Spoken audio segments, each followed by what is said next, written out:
Hello and welcome to Newsmakers for this Wednesday, December 18th, exactly 1 week from Christmas, 2 weeks from 2025. But before that comes New Year's Eve, and for the third year in a row, CHCH ringing in the new year live with our special, The Countdown to 2025. And this year's show, hosted by the one and only award-winning Canadian media personality, George Stroumboulopoulos. A globally renowned storyteller, broadcaster, producer, entrepreneur, Stroumboulopoulos has produced iconic primetime news and late-night talk shows, including at the CBC, CNN, and of course, much music. His hit radio show, The Strombo Show, streamed in over 160 countries worldwide on Apple Music, and last year was appointed to the Order of Canada for his leading contributions to Canadian media and journalism as a renowned broadcaster and producer in television and radio, and he's bringing his talents to Hamilton. George, thanks for doing this. Happy to see you. How are you? I'm really excited, actually, because you are one of those people that doesn't matter the generation you grew up in, whether you knew you from Much Music, CBC, you are one of those iconic interviewers, and I like to think of myself as a pretty good interviewer. Yeah. So I'm not too nervous about most things. Yeah. I'm a little nervous right now. Oh, you don't have to be nervous around me. Come on. This will be a cakewalk. It'll be easy, not that word. It'll be easy for you. This will be easy. Yeah. I appreciate that. Because even looking you up now we should make it difficult and challenging just for fun, right? Shouldn't we do that? Well, it's funny because even like looking up your story, from our first jobs in Kelowna, BC. Mm-hmm. My first job was in Kelowna, BC. Where'd you work? On radio. I worked at CKOC 1150. Oh, I know it. I worked at The Lizard, which was a rock station, Kelowna's best rock. Was it 104.9 or 104.7? Yeah, it was I think so, yeah. A long time ago. Yeah. AM 1150, CKOC. I was the news, afternoon news guy. That was my first full-time job. Amazing. So Ontario college graduates go out to BC and then find a bigger opportunity back home. That's kind of that's your origin story, I guess we can call it, right? Yeah, I mean, a very condensed version of it. It's more or less, yeah. I had worked at a pirate radio station. Before that, I was circling around some community radio, but yeah, ultimately going to Kelowna was really big for me, a Toronto boy going to Kelowna. I had always expected to leave home for work, and I valued it, actually. I thought it would be really cool to leave where I was from and go live around the world and live around the country and do different shows in different places. So I was really thrilled. Kelowna was really small back then. It was really small. The big debate we had was, should we start to put traffic reports in the morning show because there was one bridge that a few cars had backed up on. That's how small Kelowna was at the time. But it was fun, and I hosted a metal show called High Voltage, and it was, I made it really intense. It was really heavy music, right? So it was, I really enjoyed it. Humber graduate, recently recognized with an award from the Premier. I did want to talk about that because here in Hamilton, the Mohawk Broadcasting Program is going by the wayside. Other colleges in Ontario are going to have to make tough decisions when it comes to programs, and they look at the future. Journalism programs have fallen by the wayside at colleges. What do you think when you hear these stories about programs being dropped, but programs like journalism, broadcasting, just skills that people almost take for granted at this point, communication roles? Everybody talks about the demise of the industry. There's no industry demise in terms of what it is that we do. It's just who's in charge is scrambling now. That's who it's falling apart for. Big companies, it's falling apart for. The last election, which held in the U.S., which helped determine who the president was going to be, what did everybody call it in the States? They called it the podcast election. That's all broadcasting.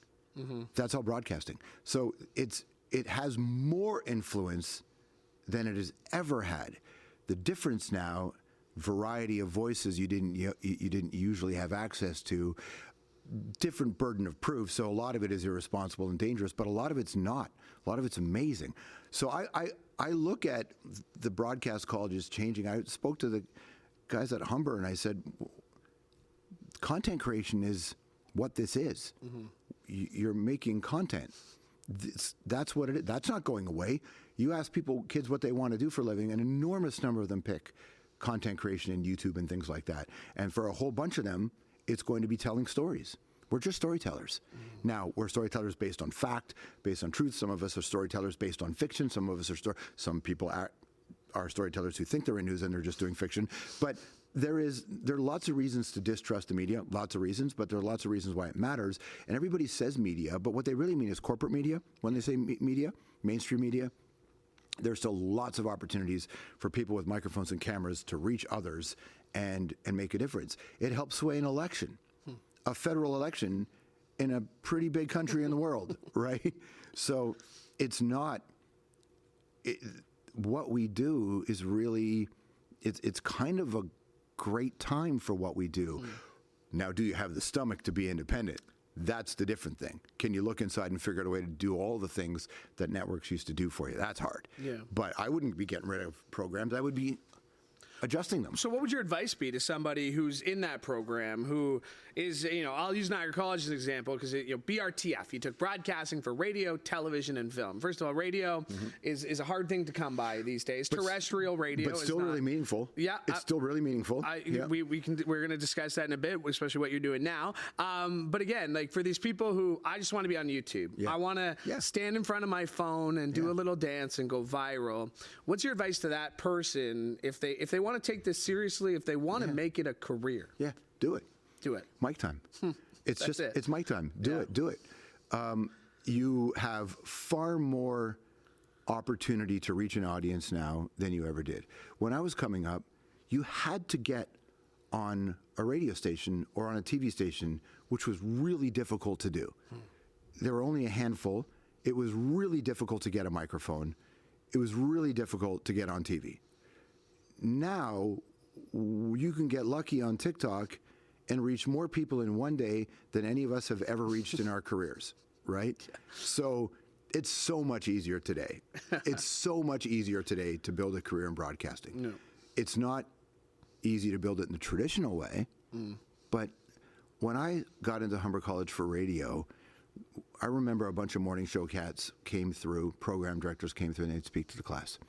And they kept talking about the death of radio because of the Death Star, they called it, which was satellite radio. It did not kill radio. It did not kill radio. Every handful of years, there's a new technology that's going to wipe it out. Now we're getting into a world where generative AI is going to become a leading podcast option for people. But it won't be the only option. There are going to be a whole bunch of people who want real stuff. Look at the rise of homesteading in the United States. There are a lot of people who want to go back to a different version. You'll never have another, they say you'll never have like another mass experience. I don't know, Joe Rogan's pretty big.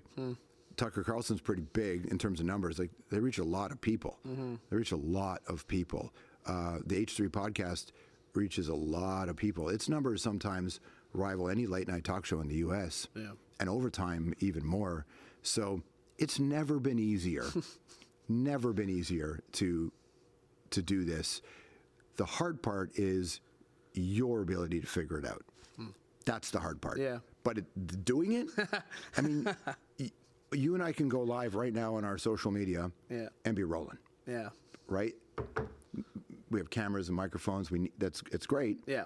But you don't need it to do it. So I think it's my advice is just do it. Is there, so in that sense, but figure out your voice. Is there more talent than ever in the field, or is there less talent? Are we easily distracted? Like when you think about the people you came up with in school, people you worked with, the iconic broadcasters, is there more or less talent? No, I don't think there's any more or less talent. I think what they have now is there's more entrepreneurship. People don't require a big deal with a broadcaster to have a viable career. You saw this with indie bands, in the Instagram, SoundCloud era. They were buying houses with cash, not needing a major label. That's a big deal. Yeah. The Offspring had the highest selling independent record of all time up until that point. Think of that, right? And that came out in the early 90s on Epitaph. So there's far more individual entrepreneurship and kids figuring stuff out today than there have ever been. But I don't think there's any more talent. I think the talent that existed when I was in college, I mean, I went to school with people who are way more talented than me. They're incredible broadcasters, and I really admire their skill set. Yeah. What there isn't now is, as much as there was then, is a discipline of broadcasting, and that's why you see people flame out early. a lot of content creators, a lot of YouTube creators, you can scroll through your favorite YouTube channels and invariably you'll find one video for each of them where they go, why I'm quitting YouTube, right? Like there's an element of, the sustainability is what the G's do, right? The sustainability, that's the real G play. Right. Can you keep going? Can you keep going, right? Yeah. And so, but we're new. We're like, if you think about it, YouTube is 20 years that it's been around, but really in this form, a decade, and the podcast explosion of the last 5 years, really. It existed long before that, of course, but podcasts used to be called foreground programming, which were mandated by the CRTC when radio stations used to have a certain amount of programming that had to be a certain kind of thing. Those are that barometer on Q107. It's essentially a podcast, right? And so things are definitely changing, but it's never been easier to pull this off. You mentioned longevity. Do you have the guts to keep going? You clearly have. You're still doing it. Have you ever had those moments of doubt where you thought, I either can't do it, I don't want to do it, I want to find something else? And A, did you ever have those? And B, did you fight through? How did you fight through them? I'm sure I did. Yeah. I've certainly have felt burnout. You know, I work at a really unhealthy pace. Like this, I wouldn't recommend my approach to anybody. This is not. I'm built for this, but I wouldn't recommend this approach to most people by any means. My greatest skill is my durability, and I don't know if that's a good thing. I really don't. You know, but I know I've never doubted. I've sometimes wonder if the thing I do will find an audience. But then I remember that that's not why I do it in the first place. I do it because I think expression's important, and I do it because I like to tell stories, and maybe somebody will find things over time. I still get people. I get more people stop me for the stuff I did at Much Music, and then some years more people stop me for the stuff I did at CBC, and they'll just find a video, and then somebody will send me a message about a radio show I did in 1994. So people find it when they find it, and I think that's really important. What I don't have, and sincerely, is I don't have an ego about this.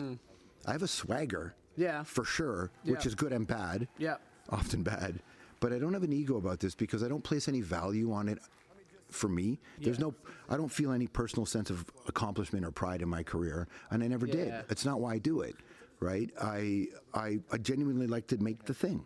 Is that a protectionism thing, though? Are you not for you? No. So for me, like I would agree. Like I try my best not to have an ego. I have a humor about my ego, right? I'll make jokes about it, little things like that. But like I'm not getting up every morning needing to watch myself on, something like that, or I'm not going to watch this interview back from beginning to end and think like, oh, that was a really good question by me. Really, And for me, I've always used it as just sort of like, okay, well, if I don't think too big of myself, then it doesn't matter what other people think.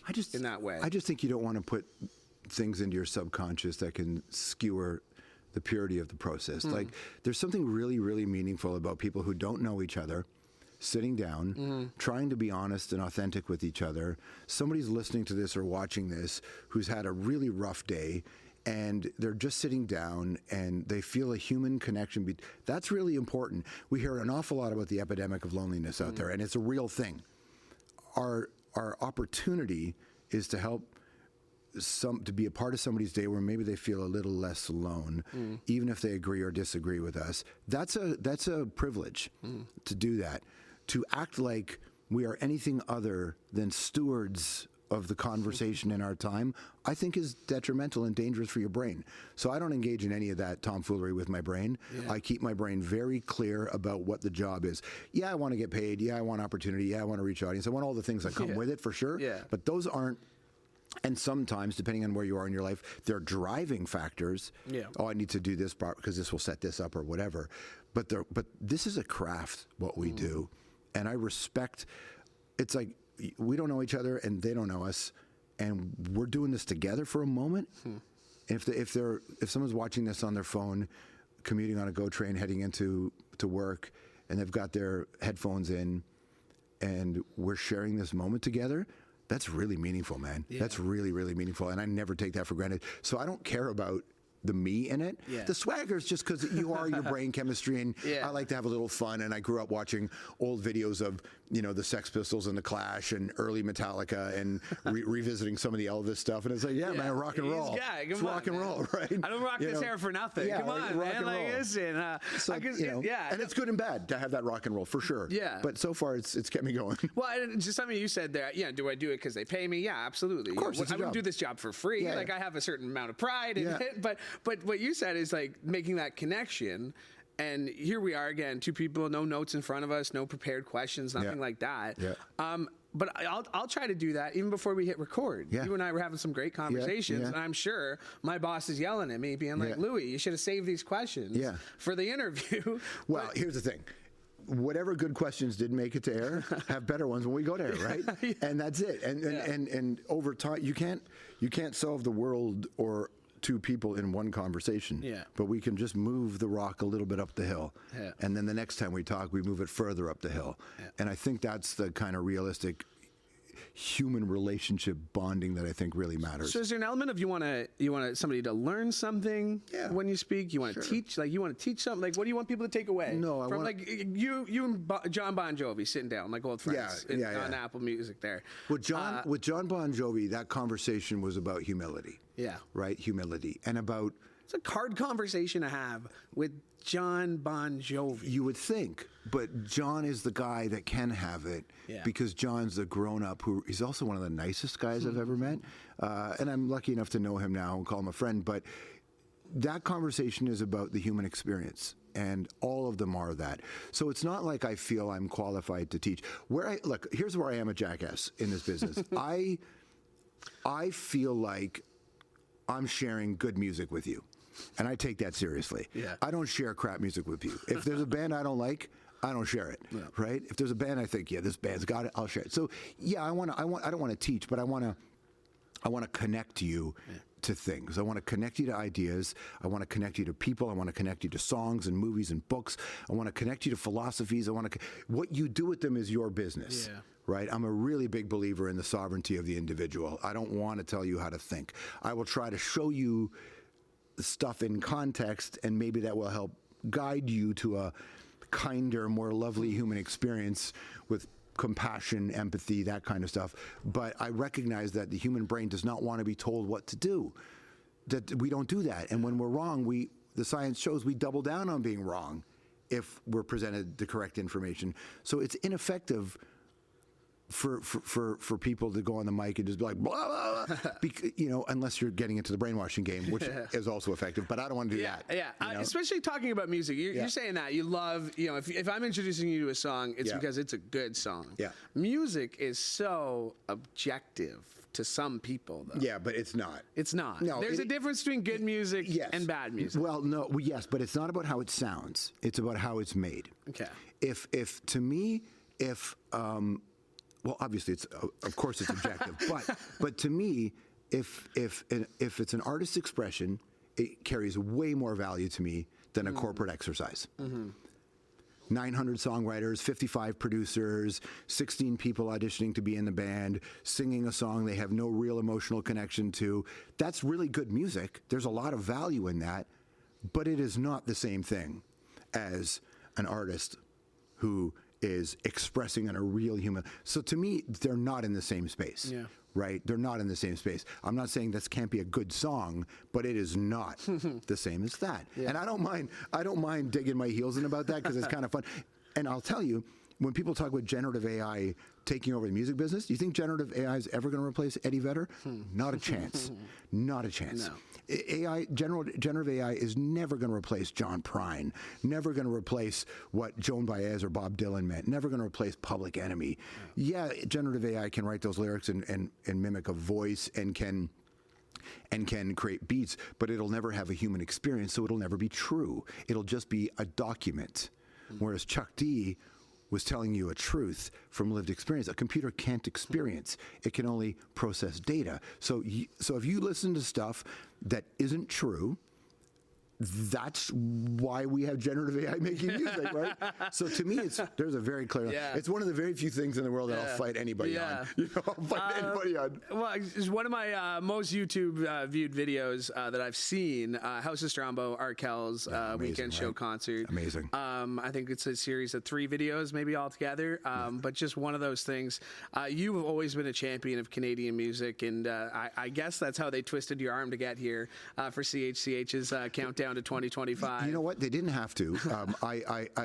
My first thought was, no, I'm not going to do it, because I didn't know where I was going to be, what city. I didn't think I was going to do it. I met Sabrina and Maddie, and I thought they were great. Honestly, that was a big driver for me. I went, I think the producers, the aura, the vibes. Yeah, you got that. I worked with a lot of people in my career, and I just walked at a meeting, and I went, I think they're interesting. And also, a big thing for me is Rick Campanelli did it, and I love Rick. My love for Rick is boundless. So Rick did it, and I went, oh yeah, for sure. Rick did it, I'll do it. I love Rick. Yeah. So, and I saw what Rick did, and that smile is eternal. His work ethic. I just love Rick Campanelli so much, and I was so grateful that him and I have our careers have what we have together with Much Music. Yeah. It's we are tied and bonded with that. So yeah, for me, that made it very easy to do this. The bands are great. Yeah, we'll get into the bands, and we will do that, because now you brought up Rick, because like I said, we were lucky enough to sit across from each other in a situation just like this last year. And just like with him, and people are going to ask me, what's Strombo like? What's Strombo like? And what I'll use is he's genuine. Is that something that you've always taken pride in? Is that maybe there's a character. It's never been a character you play on the radio or anything like that. Never. Person you see on TV. That's you. That's who you are. Yeah. I take no pride in it. I take no pride in anything really. But honestly, a career is there's no sense of value. It doesn't mean you're better or anything. How you treat people really matters. Like I said, Rick, when I got to Much Music, I've worked at lots of places where there was somebody there before and other hosts, and their ego and insecurity gets in the way, and they make it very difficult for you to find a footing. I've worked at lots of places where there's a star, and that star, especially because a guy like me comes in with a bit of swagger, and I'm me, so there's a lot of pushback, and you can sense people's insecurities. I got to Much Music, and I was doing a lot of the interviews that maybe Rick would have done at one point, or other people might have done. Rick was so supportive and such a bro. Now, I met Rick early when he had just won the temp competition. We were sitting behind each other, sitting beside each other at a Raptors game when they were playing at the Skydome. And Rick couldn't have been nicer. And when I got to Much, Rick created a space and a bond with me that allowed me to kind of find my footing there. Yeah. He could have made it difficult, but I don't think he could have, because I don't think it's in him. I don't think it's in him to. But lots of other people would. And the way, the sort of professionalism and the generosity of spirit that Campanelli has, it's really unique, man. I've been in this business a long time. There are very few people like Rick. Yeah, and like I said, for me, it was just like, he connected with you, and it's something you've done right away. It's sitting across from me, like I don't know your whole story. I know you well enough. You were always a guy on TV. Now you're just a guy sitting in front of me. Yeah. And it's the exact same. Like, people are going to ask, what's Strombo like? He's a great guy. He's a great guy. He's great to chat with. Don't get him talking about generative AI music. Oh my gosh. Don't get him on that. Don't worry, we'll cut that part out, man. I got full editorial control here on the podcast, so I can take that out when I need to. No, leave it in. Come on. Let's pick a fight. Leave it in. Listen, generative AI, all that stuff. You are with Apple now. Yeah. What's that like for you? Because, Apple is such a huge corporation type thing. People, Jon Stewart has called out the company while being on the company. What's it like for you? For me, they hired me and said, do what you do. Yeah. And that's how it's been for 4 years. Yeah. Yeah, I play the songs, I pick the songs, I have a producer I work with, I have a team at one point, and we just play the tunes, we told the stories, and they're supportive. Yeah. And the reason why, I think Apple Music was very centered around the human experience. and they have been really good to me, letting me do that. Yeah, so that's been my experience. Yeah, 100%. I mean, a little plug for Apple. I've had Apple Music since it started. Listen, $9.99 a month is not that big of a deal to have the world at my fingertips, because that's literally the greatest thing. Is you can hit the button and say, "Hey Siri, play this," and it's instantly in your headphones, and it's just all these great songs. Are you kidding? Yeah. You get an endless catalog of what you want to do. How many people do you think right now are cursing your name because you said "Hey" and now their phones are going off? That's what's happening now. Oh no, my own phone's going off in my pocket right now. Let's talk about the music that's coming here on December 31st alongside you. What a lineup! Great lineup. I mean, people you've known, artists you've known. What are you most excited to? Obviously, all of them, but to get to celebrate Canadian music on New Year's on Canadian television, it's got to be special. I think the range of sounds are going to be really neat. I think going from having Basha play, she's so singular in the way she performs, and her voice is incredible. I've known her since she was a teenager. Watching Bedouin, Bedouin Sound Clash, I saw them open for bands in Toronto. That's when I first interviewed them on Much Music when they were brand new. And what they did coming out of the, because a whole component of punk rock was heavily inspired by Jamaican music. And to hear Bedouin Sound Clash carry that tradition on, and then Death from Above are going to come on and just be blowtorches, which I think the world needs a bit of rock and roll like that. And again, there's nobody in this country that sounds like Death from Above 1979.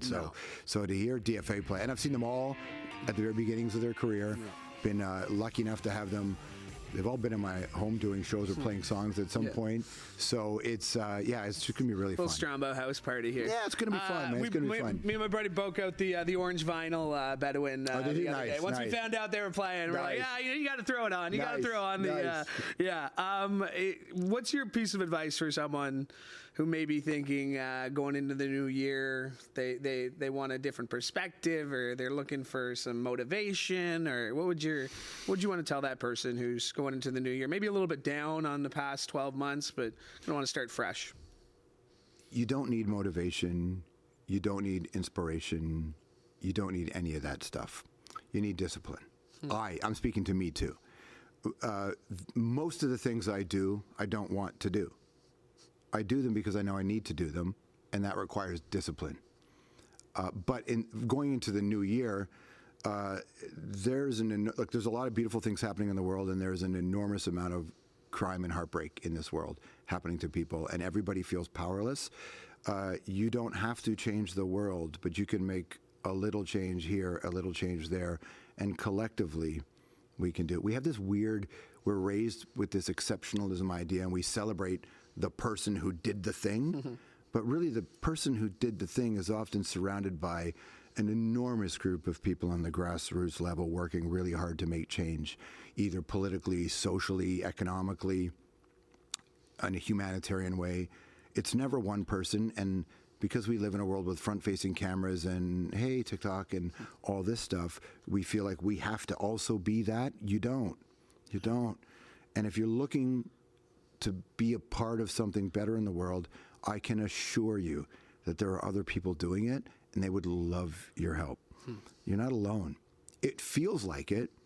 Also, the other thing I would say is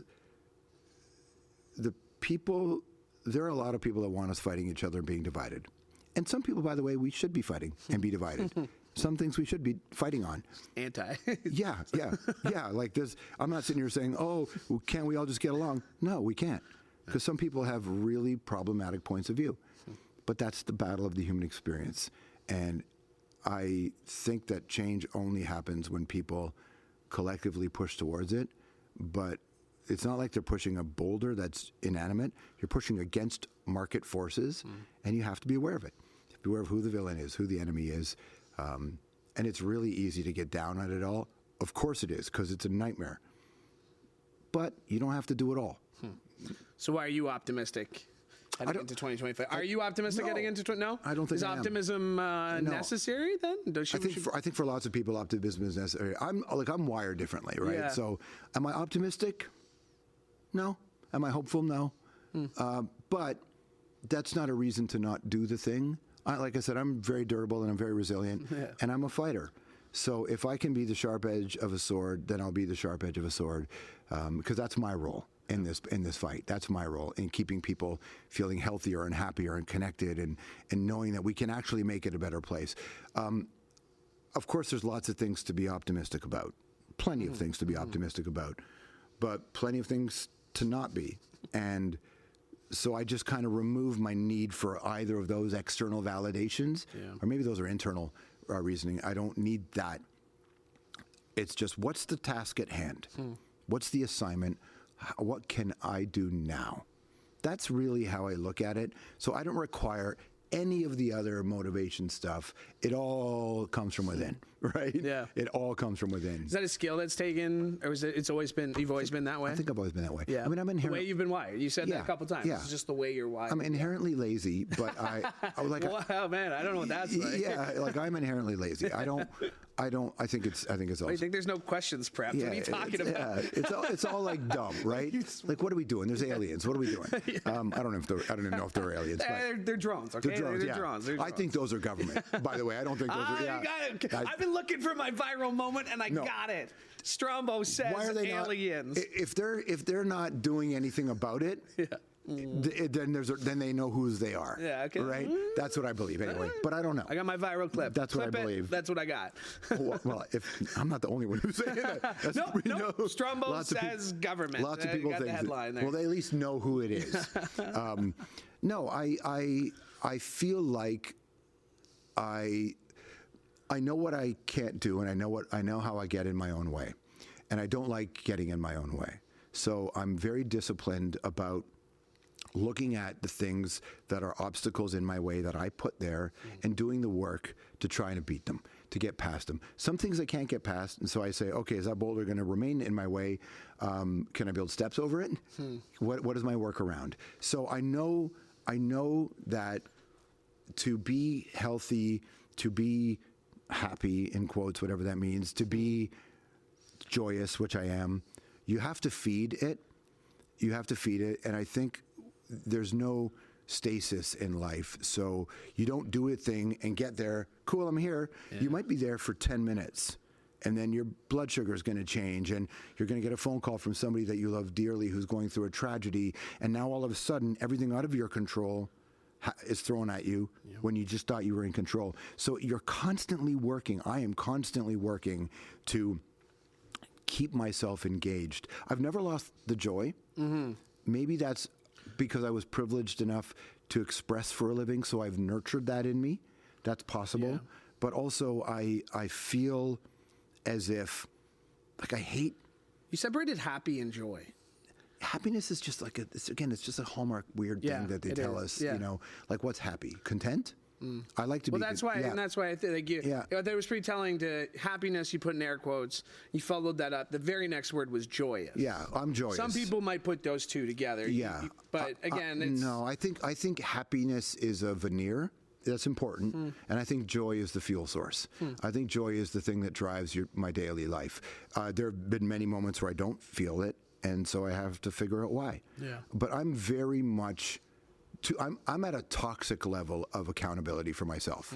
Like, I'm at a toxic level. Even things that are not my fault, I'll make them my fault so I can figure out a solution. I acknowledge that. But it works for me. I'm in my 50s. What do I care? Like, I'm not building anything, bro. This is it. You know. Yeah. So I think you have to do the work all the time to remain. You have to be vigilant against yourself too, right? Because our brains are designed to protect us from experiencing wild things. And I'm an adventurous spirit, so I've learned to ignore my brain for a long time.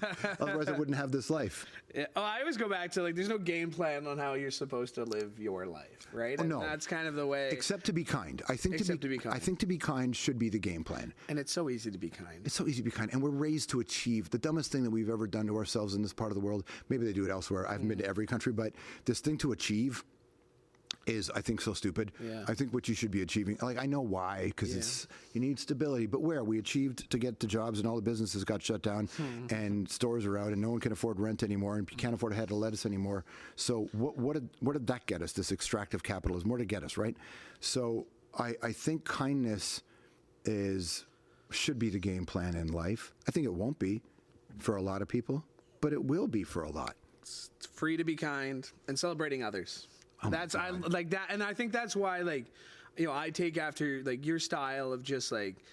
I have no reason to tear anybody down, but you have so reason to celebrate. You can tear bad people down. And you can also challenge ideas. Yeah. You can challenge issues, and I think there's value in that. But yeah, celebrating other people is joyous. Yeah. And most people, especially like you have a microphone and you have a show, most people will never get to this place. So if you're not here serving them, what are you doing, right? Oh, don't ask me that. You know, no, but that's what we're doing. Yeah, right? yeah. So I really believe it, and that's been. But I think that was baked into me from my mom as a kid, and also I just listened to the kinds of music that put an enormous responsibility on my shoulders. So when you grow up listening to certain punk bands, certain folk artists, certain rock and roll bands, certain hip hop artists, certain metal artists, there is a responsibility to know what's happening in the world and to play your part. So I've always liked protest music and uprising music and fight music. Yeah. And it still fuels me at this age listening to fight music because that's why I think I care so much about everything, is because I learned it from Joe Strummer and Johnny Rotten and Bob Dylan. You know, hearing Masters of War by Dylan when you're 12 years old, or hearing Sam Stone from John Prine when you're 12 years old. My Uncle Paul played both those for me. And hearing John Prine talk about the mental health of a soldier after the war, the PTSD, and the ultimate passing of the soldier in the most heartbreaking, authentic way. So, you know, people say, oh, we talk about this stuff now, we didn't talk about then. Yeah, the great artists did. The great artists did. Prine did all the time. Dylan did all the time. So I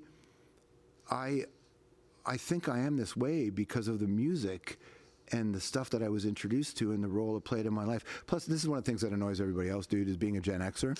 As a Gen Xer, we just really had the best era for music and culture. Like, we had the best. The 60s had some great stuff, but it all culminated from like 78 or 77 to like 94. It was pretty good. Even 99. Even 99.